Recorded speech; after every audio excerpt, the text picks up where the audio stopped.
You know, Tony, hiring a contractor can be intimidating, right? Oh, yeah, absolutely. I feel like that it doesn't have to be, but it certainly can be. You're going to be entrusting a lot of your money, time. You're going to be entrusting your space, your personal space, to this person who you otherwise don't know. So, yeah, I would say intimidating to say the least. I agree. Yeah, I've hired contractors on several occasions throughout my life. You know, we are weekend warriors, but sometimes we get to that point where there's a project that we just can't handle, or there's some electrical work, some plumbing work, or some sheetrock work, right? I've said that on the show a million times. I hate doing sheetrock. So hiring somebody, you need to consider some things before you just pull up Craigslist, find the nearest phone number. Oh yeah, call them up. I mean, we don't we don't do that at all. Sometimes you're asking for a disaster waiting to happen. Yeah, we've definitely got some tips for you on the best, safest, and most successful way to choose a contractor for your project. And the list is created, and we're going to work down the list. But the very first item on the list, in my opinion, is not the most important one. And I know that you may feel like that it is, but I'm going to jump to 3 instead. All right. The first one on the list, which we're not going to cover just at this moment, is credentials and qualifications. But I'm going to jump to number 3, reputation. In my opinion, the reputation of the contractor that you're going to choose is paramount, because if you know the reputation of your contractor, then that means you've done your research.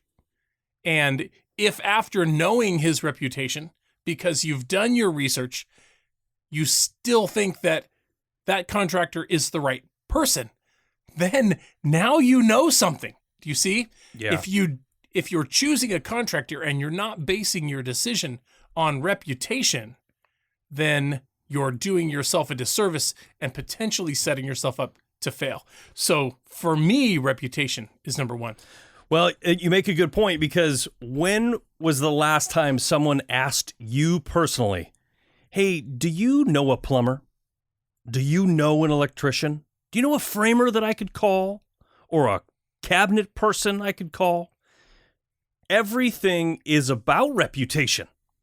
And when you're recommending someone, especially to friends, family, colleagues, you want to make sure that the person that you're recommending is going to do right by them, right?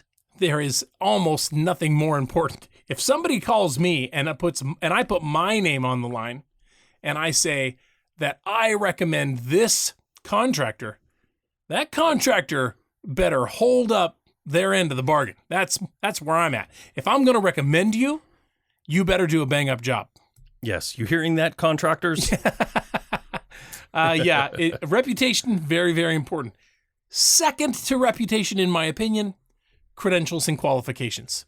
Obviously, you're not going to hire a do-it-yourselfer, handyman type person to build your home. You're going to want to hire someone that you know has done the job successfully and can do it again successfully. Yeah, you want to make sure they're licensed, bonded, insured, that they have the necessary certifications or qualifications. Back in the day, a contractor, all they had to do was go out, take a test, and they would get the piece of paper that's saying, you're a contractor. Good job. And they don't do that like in other parts of the world. You go to Europe, you go to England, you actually have to prove that you know how to be a contractor before they'll give you a license. They don't do that here. However, they have made some strides. They've added in certain requirements for contractors to get their license renewed. And I think it's a good thing. They call it continuing education. Right. PARR hosts these events all the time where we invite contractors to come in and learn about energy efficiency, building practices, and new products that make sure that person is up to date. The biggest thing that I hear all the time from old timers is, we've been doing it this way for 40 years.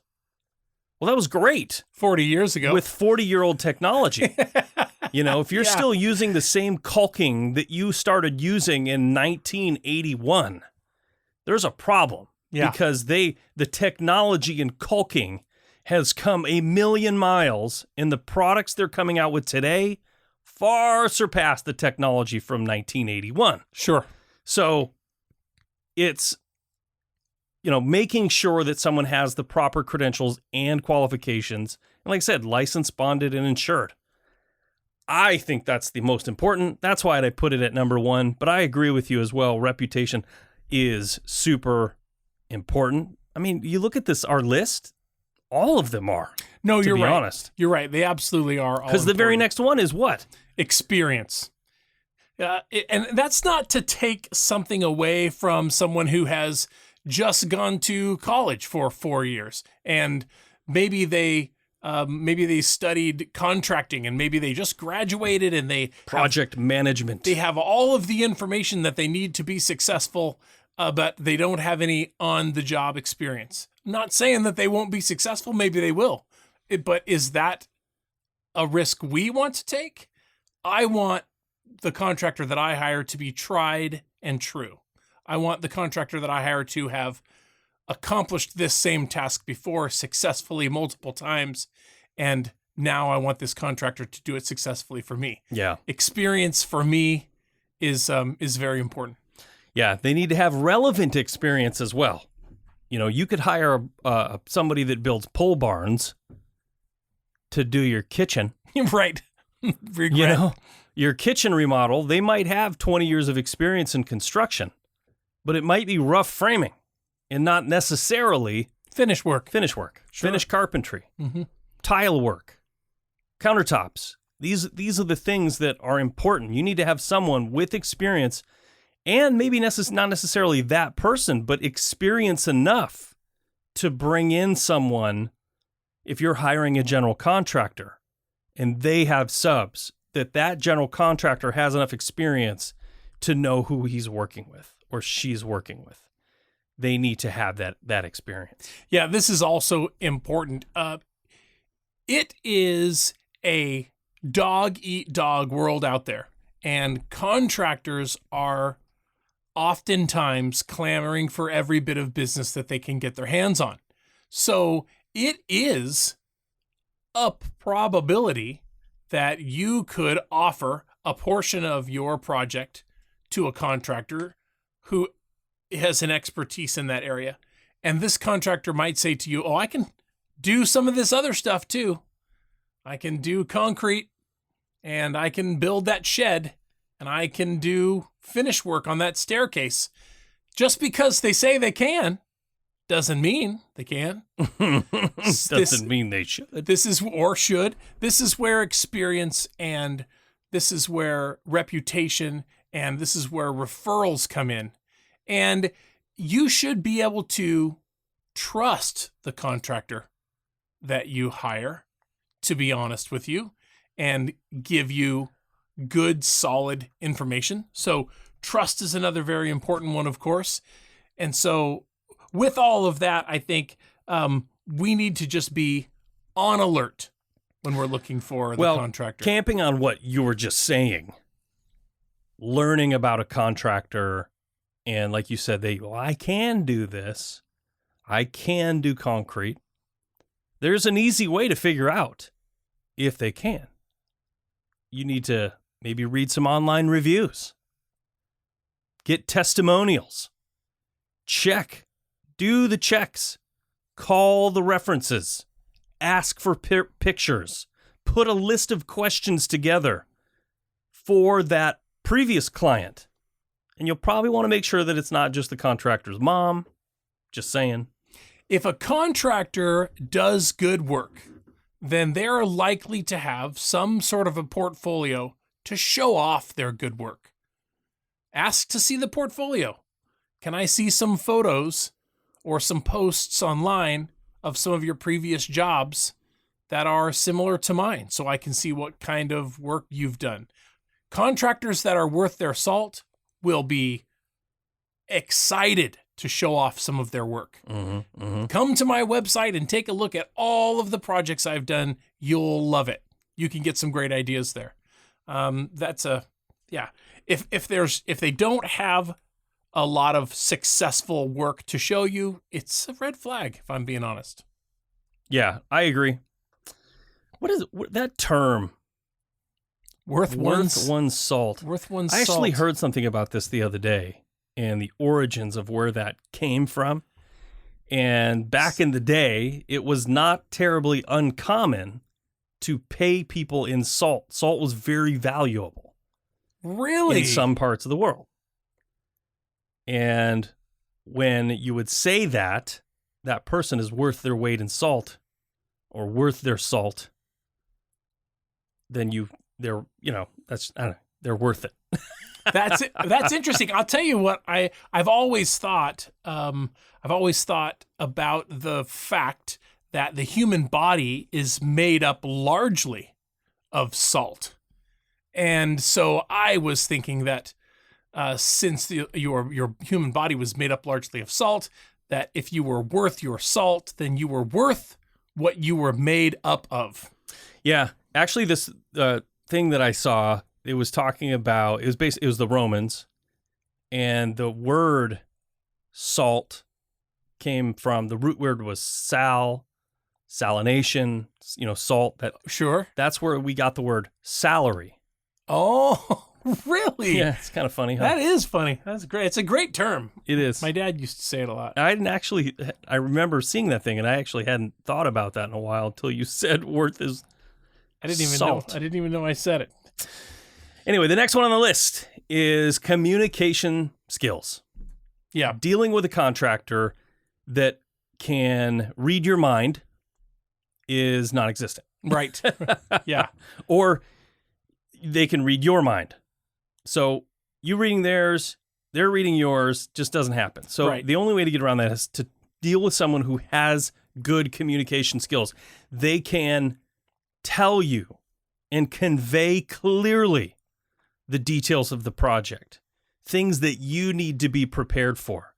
Because working with a new customer, a homeowner, for example, somebody like me who's not a professional, but being able to explain to me what's going to happen, managing my expectations, because I've watched too much HGTV and I think that this bathroom remodel should be done in 3 days and it should cost $5,000. You know what I mean? There's a lot of those sorts of people. So managing your expectations with good communication skills, letting you know what's happening and when, that's, I think it's extremely important. And honestly, it's a very good question to ask a referral. When you talk to a reference of that contractor, that's a good question to write down on your list.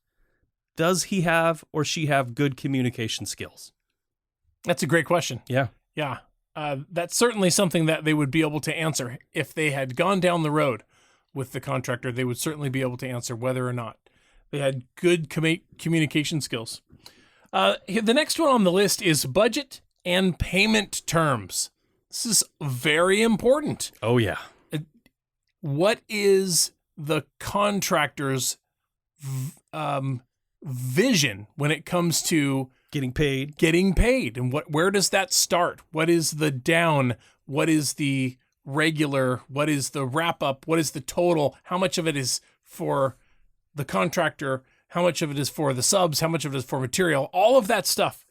Understanding how the contractor views the payment process and how it's going to work is extremely important, because you need to definitely be on the same page in that area. Well, it needs to be clearly defined. If you have something in your head and say, well, I'm going to pay this person 25% up front and I'm going to pay them the rest later when I'm satisfied, that might not fly for that particular contractor. That contractor has to let you know ahead of time the exact payment terms. And there's a lot of different terms. It's not just you pay me, I do work. Right. It could be cost plus. It could be half up front and then a payment schedule. A lot of contractors will want 50% up front so they can buy materials. They might not necessarily be able to bankroll $10 or $15 or $20,000 worth of material for your job. Right. So they might require you to pay that money up front so they can go buy materials and then have benchmarks. Okay, when I get this framing done, you have to pay me more. When I get the sheetrock done, you have to pay me more. So they can pay their subs. Right. It's a very complex dance that many contractors play in. Right. Dance. Yep. Absolutely. Yeah. Do. So anyway, being understanding to avoid misunderstandings is definitely important. Yeah. I mean, you definitely have to figure in the fact that while your contractor may have one responsibility or maybe several responsibilities besides being the general, maybe your contractor is the general and also doing the framing, installing the windows, maybe that they have, and so they're going to pay themselves for the work that they do, as well as pay themselves for being the general. But then when they bring a sub in, those subs need to be paid in a timely fashion. Mm-hmm. So the subs oftentimes want to be paid immediately, as soon as the job is done. And so if the job is done on a Friday, they're expecting to have a check in their hand Friday afternoon or first thing Monday morning. I've been seeing lots of these videos lately of contractors going crazy where they do a job for a homeowner.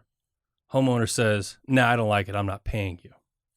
So then the contractor says, "Okay, well, I'm going to take my stuff back." Right. And they're in there with jackhammers, sledgehammers, and saws and chopping everything up.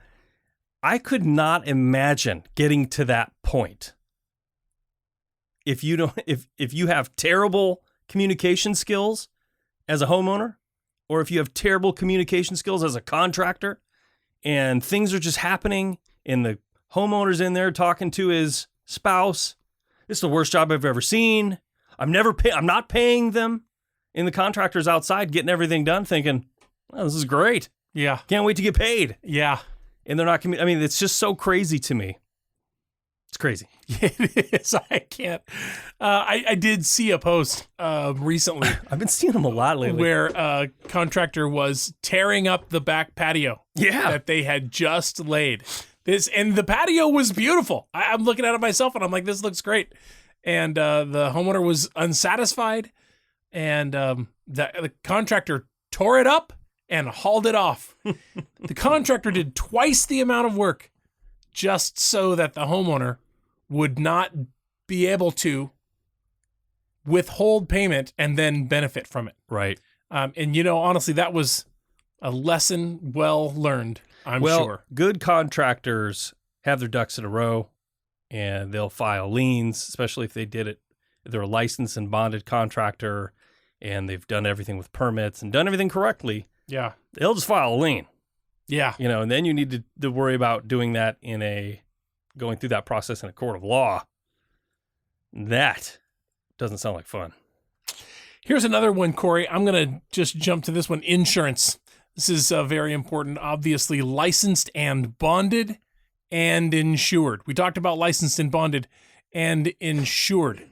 This is very important for a contractor because they're bringing people onto your property, subcontractors. They're bringing them onto your property to do work. And if somebody gets injured there, you certainly want the contractor to be able to cover that, right? So a contractor that has insurance in case something goes wrong with your property is very important. And if a contractor tells you insurance is not necessary, or he or she doesn't think that it's necessary, they are lying to you. That would be a red flag for me. Yeah, if you have someone on your property that's not properly licensed and they fall off or they injure themselves, you're on the hook. So think about that when you hire the next contractor. Next on the list would be timeline. Clearly outlining a project timeline to ensure that a contractor hits the deadlines. And a lot of contractors will have stipulations and things. Obviously, there are things outside of a contractor's control. Maybe you special ordered a tub for your bathroom and said tub just isn't available. Supply chain. I mean, the last several years here in the United States have been a nightmare with the supply chain after COVID. So there are things, holding someone to something that's unrealistic. I want you to pull a tub out of the air. Right. And I'm not paying you till you do. Right. What are you talking about? So there are things, right? But there is also situations where contractors will just not get the job done. Maybe they took on too much work. Maybe they took on a project over here that's paying them more than you. And homeowner B says, well, I'll pay you more. Just be on my job site every day. Right. And contractor might say, great. So that's another thing that you can talk with references about. That's a good one to write down. Write it on your list. Did the contractor complete the job in a timely manner? Fashion? Yep. Did they get it done when they said they would get it done? Right. Did they show up when they said they were going to show up? Very important. And you can also add provisions, for delays. I know some of these, not all contractors are going to go for that, but like it's in the commercial world. I do a lot of commercial projects, and there's penalties to be had. If you don't hit certain milestones by a certain time, the contractor pays penalties. So, something to keep in mind. Yeah. The next one is really good, including all of those things we've talked about, like timeline you were just mentioning, also the payment terms we were just talking about. You will find these things included in a contract that is drafted by the contractor and then signed by you and the contractor. And if the contractor tells you that a contract is not necessary, that is for you to decide based on the amount of money you're spending.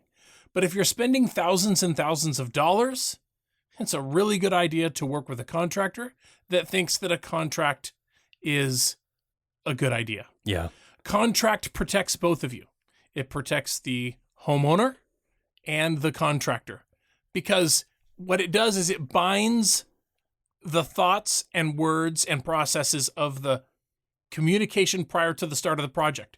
So if the contractor said it and it's in the contract and you agreed and it's in the contract, then we're just making sure that the contract is fulfilled, gets everybody what they want, and everybody wins. Everybody gets paid, the project gets done, and everyone is responsible. Yeah, most good contractors that you hire will have some sort of contract or documentation drawn up by their attorney that they just use over and over, right?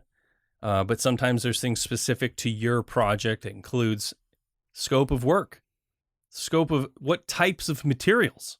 It's not just about money and timeline. How fast can you do it, and how cheap can you do it for? Right. What if you're a person that wants a good job? Right. What if you want specific tile for your bathroom? Are you just going to say, yeah, whatever you want? Whatever you think is best? Of course you're not going to say that. That's definitely not suggested. You're going to want a contract that says, I want Carrara marble from this manufacturer. I'm going to go pick out the slab myself, and it will have my name on it, and you'll cut it up, and you'll get it manufactured and installed to my specifications. Yeah. You're going to want that. Yeah. And if it's not in some sort of documentation and you refuse to pay and he liens you, that's on you. Yeah. You might end up with Formica. Can you imagine? The next one on the list is subcontractors. If the contractor plans to use subcontractors, you should verify that the subcontractor's qualifications and ensure that they are licensed and insured as well. Always. Yeah. I'll tell you what, contractors probably have some subs that work for them that are also just laborers, right? Not you. If your contractor hires a drywaller, and the drywaller shows up on the job site and is prepping the wall for drywall, well, the employee or the contractor the person, the worker that's there doing work might not be A sub. no, he's a sub, but he might not be the main guy. He might not be the licensed guy.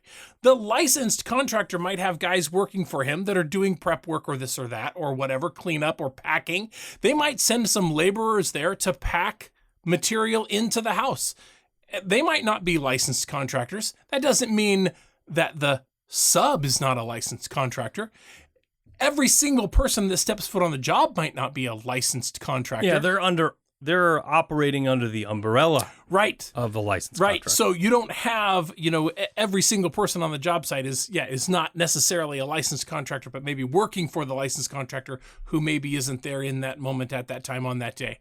I was just making clear that the sub that you might walk up to and talk to, and I need to see your license. right. This Are you bonded? Well, no. This is my He's point. not a contractor. This He's a is laborer. my point. But he's covered under the large umbrella of the general contractor as long as the general contractor you hired is licensed and bonded. Right. And it wouldn't be our responsibility as homeowners to question every single person that walks onto the job either. This is why you hire a contractor that you trust, because the contractor has relationships, strong relationships with subcontractors. And if the contractor you chose, you trust, then you should trust that he's going to bring somebody onto the job that he or she trusts as well. So there's a long line of trust taking place there, and you wouldn't feel obligated to interrogate people that came onto the job site to determine whether they are licensed, bonded, and insured. Right. Instead, you would trust the contractor is making the right choice. All right, the next one on the list is for permits and regulations. It's important that when you're hiring a contractor, it's in your documentation, it's in your contract, that they pull the proper permits.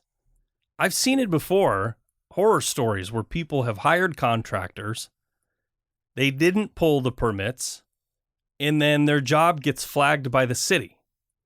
And then the contractor says, oh, yeah, I just forgot. I mean, that happens. And sometimes they're trying to do things non-regulated so that they're not doing things properly. So it's really on you to ensure that that stuff is happening and make sure that they're complying with local building codes. You know, I've seen people do things where it might be okay in their country. Well, I'll tell you what, I've seen results of people doing things Yes. that were not done the correct way. I'm not 100%. sure that I've been on hand watching it happen, but I have. I've certainly seen the results of it, and it's unfortunate if the home that you spent all of the money that you spent on is now having additions or remodels or facelift done, and it's not permitted. That can cost you in the end, in more ways than one. If it's unsafe, it could cost you that way, or if it's you go to sell the house and the project or the sale falls through because of unpermitted work. These are things that you wouldn't want to have happen. If you hear this coming out of the person's mouth, it's fine. I've been doing it this way for 40 years. Yeah, that's a red flag. Not always. Not always. That's But sometimes, like, I don't need permits. Yeah. I've been doing it this way for 40 years. Okay. Yeah. The next one on the list is problem-solving skills. You know, assessing a contractor's ability to handle unexpected issues. You know, we talk about can of worms on the show. It's happened to me. It's happened to Tony. You open up a wall and there is literally a can of worms inside of problems. Every contractor knows that not every job is going to run smoothly. At least they should. If you go into a project thinking, man, this is just going to run so smooth. If you've ever done any sort of DIY project and you've gone to PARR Lumber more than once in the same day, right, you know for a fact things don't go smoothly. Yes. So one of the things Corey and I always say, expect the unexpected. Yes. So being able to hire a contractor who has good problem-solving skills, again, that's another question you can add. You can add that to your list of questions to the reference to the references. Does this contractor have good problem-solving skills? Yes. Did they have a problem arise? Did you have any problems arise where this contractor came up with a solution for you? Hey, the tub that you wanted that's not going to be here for another 36 months, I found this tub. It's very similar, and we can get it now. Done. Yep. You know, Problem solved. I don't know if you've ever dealt with people who they just say, sorry. Yeah. Yeah. Sorry. Yeah. It's happened to me a lot where I'll call a particular vendor looking for something. And the supply chain thing over the last few years I was talking about earlier has been terrible. And you call this supplier and you say, hey, do you have this in 10 foot? No. Sorry. We're out. No alternative. And then your next question is, how about 12 foot? Should you really have to ask that question? Oh, yeah, tons of those. Yeah. You know what I mean? That person's problem-solving skills are zero. limited. Yeah, they're limited. So Yeah. anyway, it's we've all dealt with those people. You know what I'm talking about. Yeah. This is a good one. I like this one a lot. Guarantees and warranties. Guarantees and warranties. Yeah. This is something that would be in the contract, for example. What is my guarantee that this is going to be this work is going to remain to be good? It's not going to fall apart. Everything is going to work as it's supposed to. And if something goes wrong over the course of a predetermined period of time, what is my recourse? And will you come back and fix it? And will you fix it for free? And all of that stuff. Right. These are things that you would have in the contract, and you would agree with the contractor on these terms, and you would feel good about it moving forward, knowing that the contractor has your back and the contractor is going to fix whatever goes wrong for a period of time, and so on. So, yeah, this is something you would want to agree with the contractor on as well. Keep in mind, there are laws in place that protect homeowners and warranties and guarantees and that sort of thing. There are things out there, laws. But good contractors will go above and beyond the bare minimum that is the law. And it's good to have that conversation. I had a situation where we got tile work done and all the grout fell out. Within the first week, they came back, regrouted it, and it fell out again. Yikes. They came out, regrouted it, and it fell out a third time. Oh, no. Then they sent somebody out to take all the grout out and then re-grout it from the very get-go. Apparently, the mix was too dry originally. Mm-hmm. So then all the grout they were putting on top of the already too dry mix was not solving the problem. Yeah, it was just sticking to nothing. Mm-hmm. So it just kept falling out. And my warranty was not very good on that project because they came out, did it for the last time, and they said, this is it. We're not doing any more. They gave me a little bit of refund money, and to this day, it looks terrible.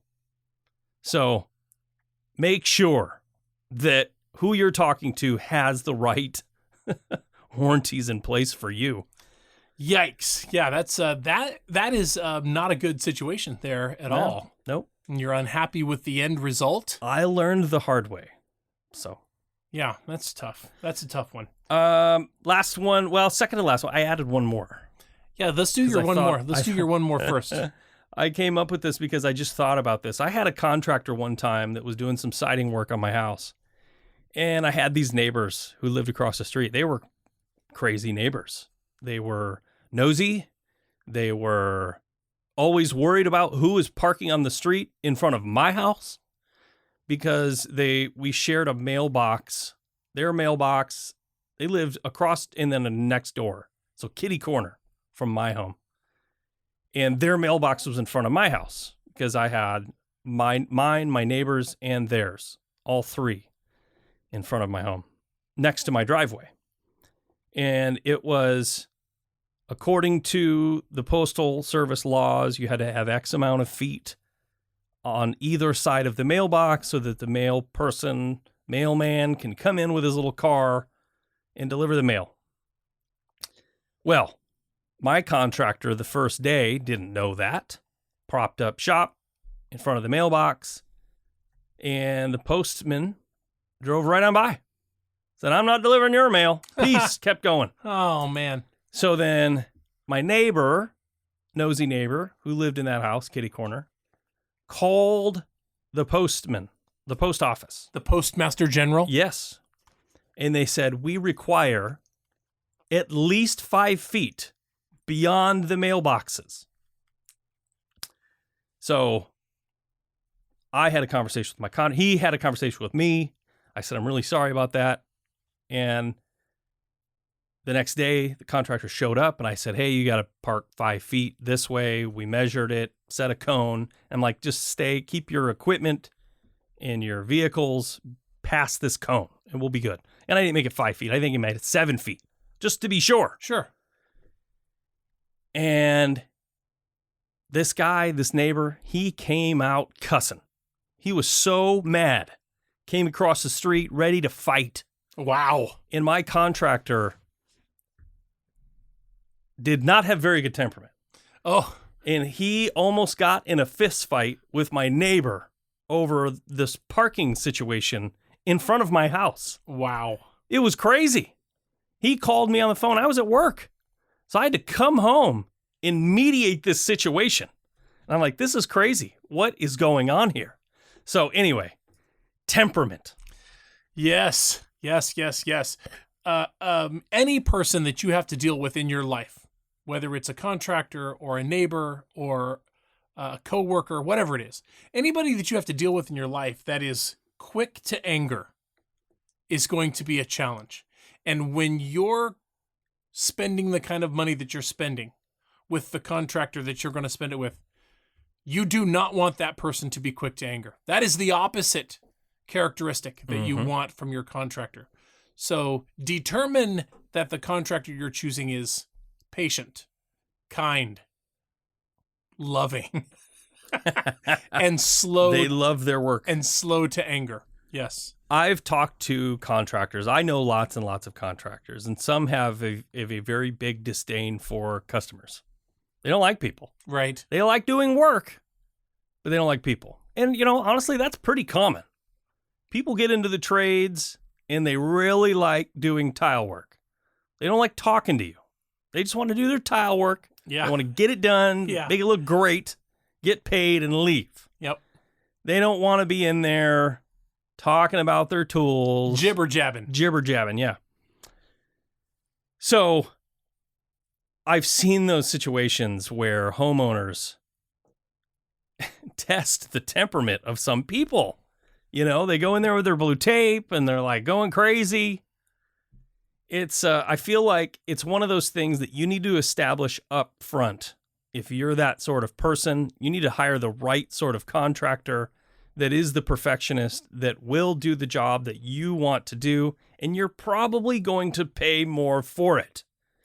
If you're a perfectionist and you hire the cheapest contractor because you're also a perfectionist and a cheapskate, then you're probably going to be one of those people that has the contractor show up after a couple weeks and jackhammer out your patio. Right.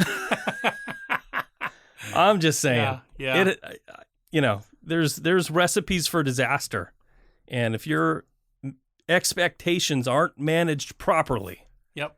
And a lot of that has to do with doing your homework, making sure that you're getting the best bang for your buck, and hiring a contractor that has great references, and then they're going to do a good job. And sometimes that means waiting.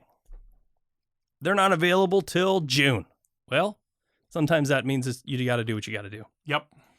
Absolutely. What's the last one on the list, Tony? The last one on the list is cleanup and final inspection. Of course, this is another one of the things that you would have in your contract, the agreement that the job would be cleaned and free from debris and back to a living state, as well as getting your final inspection, passing the final inspection. And then usually there's some verbiage in here that allows for the contractor is done. We've been inspected and it is good, but in my opinion, as the homeowner, there are some things that aren't maybe quite up to my expectation. Let's have a conversation about those. That doesn't mean that you see a drip of paint, or a run of paint on the wall, And you withhold $10,000? and you withhold $10,000 until it's scraped away and repainted. Obviously, I feel like that we are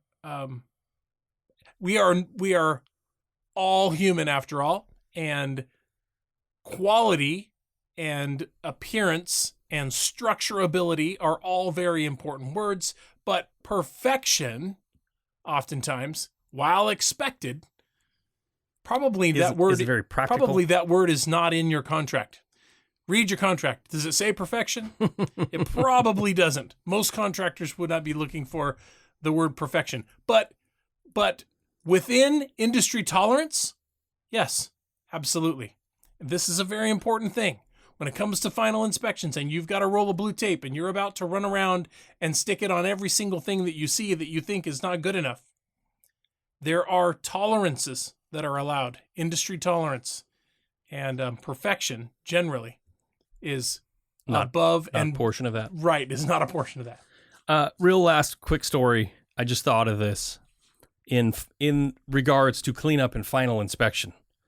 I redid my backyard several years ago. You remember this? I do. And in that process, I hired a company to come in with their machines, digging machines and backhoes and dump trucks, and haul dirt away. We actually hauled away 22 dump truckloads of dirt out of my backyard, which is not a big backyard. I mean, my lot is only like 8,000 square feet. So they hauled all this because it was just like crazy, so much dirt. But when they were done, they had to drive this machine, several machines actually, down the side of my house to get rid of this dirt, which I didn't think of. You know, it wasn't like a thing that I was like, oh, what are you doing with the driveway? I just saw over the course of 3 days as this machine went back and forth down the side of my house 150 times with, dirt. The contractor had put down plywood to protect my driveway, and then they came by, he lifted all the plywood up, took it away, and all this mud was everywhere. Well, then next thing you know, a pressure washer comes over, and he's pressure washed the whole driveway. I was amazed. Yeah. It was in the contract that they were responsible for cleanup, and they were going to make it look like they were never there. Interesting. That's awesome. Yeah, that's great. Something to think about. Yeah. There's always going to be those things. There's always going to be little loose ends and things that that you agree with or don't agree with. And we all have to take a little bit in stride, I feel like. Take a little bit with a grain of salt, if you will. But, remodeling and home building and these types of projects are, it's a very big job. And there is a little bit of room for imperfection. Yeah. Nope, I agree. Well, there you go. Hopefully you got some useful information out of this podcast. We really appreciate you listening. Feel free to check out all of our other ones and subscribe if you'd like. We also have a YouTube channel. You can hit us up at youtube.com/WW Home Show. If you have any questions or comments, you can email us. We are weekendwarriors@PARR.com. That's PARR.com. Thanks so much for tuning in. Have a great week.